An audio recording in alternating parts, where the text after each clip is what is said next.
Contrary to the rumors that you've heard, I was not born in a manger. I was actually born on Krypton and sent here to save the planet Earth. We cannot continue to rely only on our military in order to achieve the national security objectives that we've set.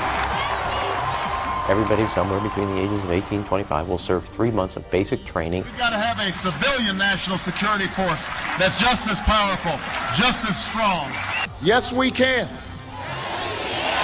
Obama's healthcare plan will include coverage of all essential medical services. Yes, we can.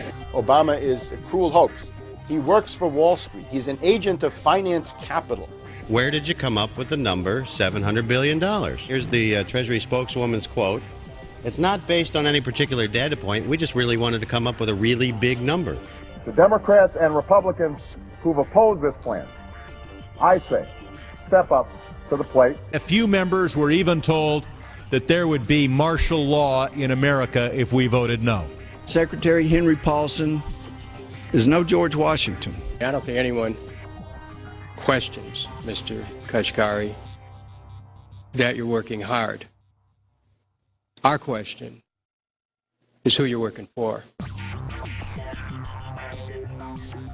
Obama pledged that he would resume the Security and Prosperity Partnership talks between Mexico and Canada that President Bush initiated. The old boss is starting to look a lot like the new boss. Robert Gates is going to remain on the job as defense secretary for at least a year. Plenty of sources knew about this meeting, told us and others that it was at Hillary Clinton's house, but clearly it wasn't. We've got to give them a stake in creating the kind of world order that I think all of us would like to see. We see you causing a depression so you can blow out the economy and consolidate it and bankrupt it. We know that you are enemies of free humanity, and we are here standing against your tyranny.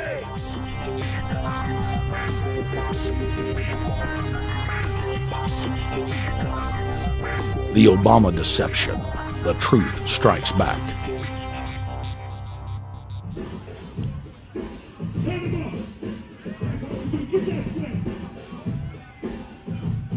Barack is like the manager of Burger King. All presidents are, including Bush. It's like this: when your fries are cold, if your burger is not done right, you go back to Burger King, America, or your government, and you say, my burger's cold, I want new fries. First, you go to the cashier, that's the courts. You argue to the courts. The courts, if you can't get no justice with the cashier, you say, let me see the manager. I want to go to the Supreme Court. I want to see the president. The manager comes out. Hi, what can I do for you? Now the manager can override the decisions of the cashier, but you never get to see the franchise owner of Burger King. If you really have a problem with your burger, you need to go see the franchise owner. We need to go to the top or to the bottom. We need to go to where the real architecture of government is. And it's not in a president, it's in a global scheme. Politics in America today is identical to pro wrestling. And what I mean by that is, in front of the cameras and the public, we all hate each other.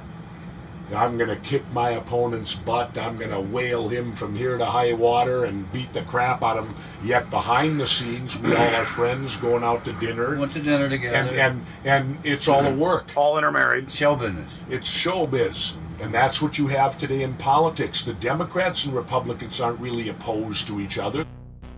Left and right mean nothing. The only thing that counts is, are you working for Wall Street or you're trying to defend the people against the financiers?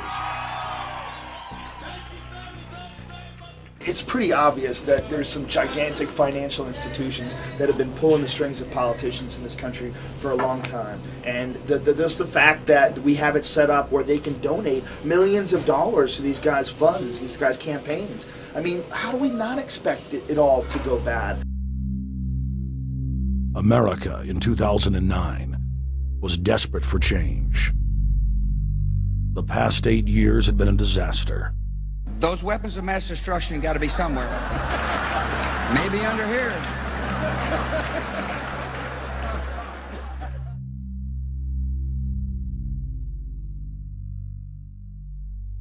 George W. Bush, who had claimed to be a conservative, had tripled the size of the federal government, shredded the Constitution, and destroyed the image of the United States worldwide. Nope, no weapons over there.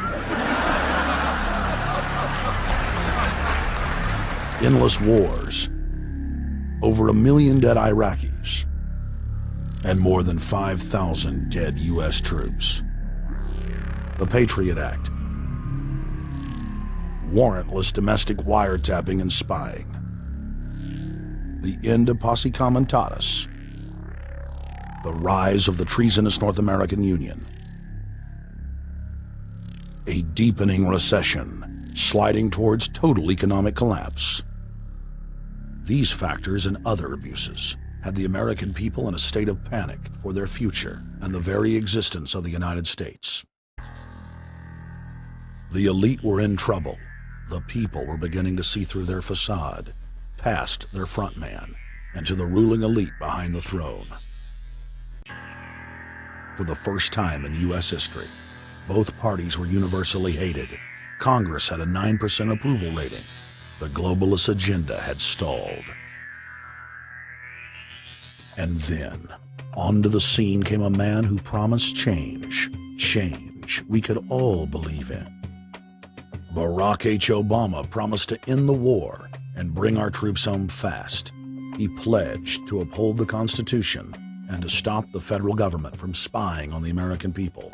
Candidate Obama told American workers that he was going to get them out of NAFTA and GATT, and he's already breaking those promises. In this film, we will prove that Obama says one thing and does another, and that he works for the very same elite interests that Bush served, the very interest engineering the financial collapse and formation of a dictatorial world government. This film is not about left or right. It is nonpartisan. Our past documentary films are among some of the most damning indictments of George W. Bush and his administration that have ever been made. If humanity has any hope of effecting real change for the better, it will not come from the Madison Avenue false reality makers who have cast Barack Obama as the savior of the world. To alter our course from tyranny to liberty, to defeat the corrupt elite, we must get past the puppets and confront the real power structure of the planet. Now we can see a new world coming into view. A world in which there is the very real prospect of a new world order. Webster Griffin Tarpley is an accomplished geopolitical analyst and historian. Among his scholarly works are the unauthorized biographies of George Herbert Walker Bush and Barack Hussein Obama. Since Bush the Elder made his speech at the United Nations back in September of 1990 talking about the New World Order, I think I've become confused about what's actually going on in the world. The New World Order is a more palatable name for the Anglo-American world empire. It's the planetary domination of London, New York, Washington over the rest of the world. It's hard to get people to join that or think they have a part in it if you call it the Anglo-American world empire. If you call it the New World Order, then people in India or someplace like that or the European Union might think, well, there's something in that for us too. But that's not what it is. It's the Anglo-American New World Order. It's really the old world order. It's the British Empire morphing into the American Empire. The U.S.-British world empire is what you're going to get. Combines of powerful men have always battled with each other over the levers of power. Gerald Celente is recognized as one of the world's foremost trends forecasters and is the founder of the Trends Research Institute.